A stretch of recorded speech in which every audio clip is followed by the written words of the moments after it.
Bonjour à tous. Alors Camille est retournée dans un centre de soins que nous affectionnons vraiment particulièrement afin de pouvoir vous partager quelques photos, quelques vidéos de ce centre de soins. Et c'est parti! Nous voici arrivés au Toucan Rescue Ranch, situé sur les hauteurs de Heredia à environ 20 minutes de San José. C'est un centre de secours et de réhabilitation qui recueille des animaux blessés, orphelins ou confisqués, qui les soigne puis les relâche dans leur milieu naturel lorsque c'est possible. Le domaine n'est pas immense, mais il est très agréable, avec beaucoup de végétation, de fleurs et d'arbres. Il y a une partie non accessible au public, car c'est là que l'on trouve les animaux en cours de réhabilitation. Cette partie est fermée aux visiteurs pour éviter tout contact humain, afin de maximiser leurs chances de retour à la vie sauvage. On nous explique que la zone que nous allons voir est celle où vivent des animaux qui ne pourront malheureusement jamais être relâchés car ils ne seraient pas capables de survivre dans la nature. La plupart d'entre eux ont été confisqués, récupérés après avoir vécu en captivité chez des particuliers ou encore amenés suite à ce que l'on appelle des faux sauvetages. Parfois, on pense bien faire en ramassant un animal seul sans se rendre compte que sa mère est peut-être tout près. Le centre a d'ailleurs commencé avec l'arrivée d'un seul toucan. Et son histoire s'est construite à partir de là. Au Costa Rica, il existe 6 espèces de toucans et le centre en abrite 3 différentes. Nous poursuivons la visite avec les paresseux à 2 doigts, reconnaissables à leur petit nez en forme de groin. On découvre l'histoire de chacun, comment ils sont arrivés ici et on en apprend beaucoup sur leur mode de vie dans la nature. Porque en las patas superiores tiene 2 dedos, porque todos los perezosos que están acá es de 2 dedos, ¿ok? On continue ensuite à travers différents enclos, où l'on observe plusieurs petits félins, chacun avec son histoire et ses particularités. Voici un jaguarundi, un petit félin sauvage au corps long, avec de courtes pattes et longue queue, ce qui lui donne une allure de loutre. Ou alors de chat rallongé, avec sa petite tête et des petites oreilles arrondies. C'est un animal diurne, à la robe unie, très peu chassé pour sa fourrure, car elle a peu de valeur. Mais il peut entrer en conflit avec les agriculteurs car il s'attaque à la volaille. Sa principale menace est la disparition de son habitat. Il est discret et peu connu. Moi-même, avant d'aller visiter ce ranch, je ne le connaissais absolument pas. Mais c'est un animal qui joue pourtant un rôle très important dans l'équilibre des écosystèmes en contrôlant les populations de petits animaux. Le centre accueille aussi de nombreux oiseaux, notamment des haras rouges et des perroquets verts, ainsi que des perroquets issus de confiscations douanières, dont un magnifique perroquet bleu venu d'Amérique du Sud et même un perroquet hybride.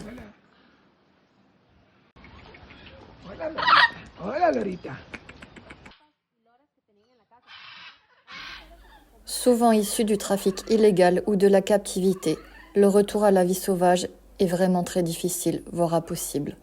Le centre leur apporte donc des soins vétérinaires, une alimentation adaptée et des activités pour stimuler leur intelligence et leur comportement naturel.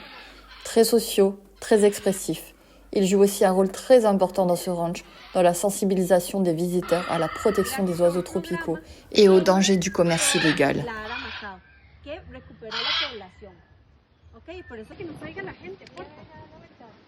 Plus loin, nous avons rencontré une petite loutre recueillie toute jeune après avoir été séparée de sa mère. Des enfants leur avaient jeté des pierres. La maman a paniqué et elle a traversé la rivière. Mais son bébé n'a pas réussi à faire de même. La maman, malheureusement, n'est jamais revenue récupérer la petite loutre. C'est pour cela que le ranch sensibilise le public à l'importance de ne pas intervenir auprès des animaux sauvages sans l'avis de professionnels et à mieux comprendre leur comportement naturel. Son histoire nous a particulièrement touchés. Elle fait aujourd'hui partie intégrante de ce centre.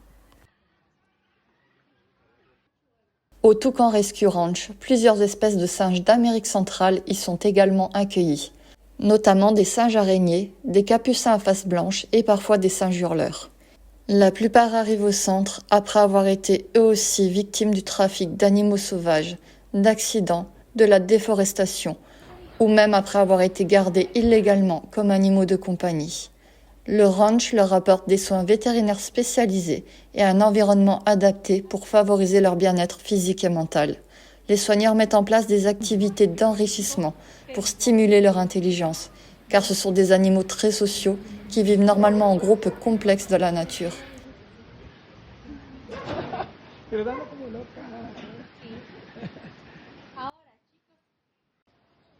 La présence des singes permet aussi de sensibiliser les visiteurs aux conséquences de la perte d'habitat et du commerce illégal, ainsi qu'à l'importance de protéger les forêts tropicales dont ils dépendent.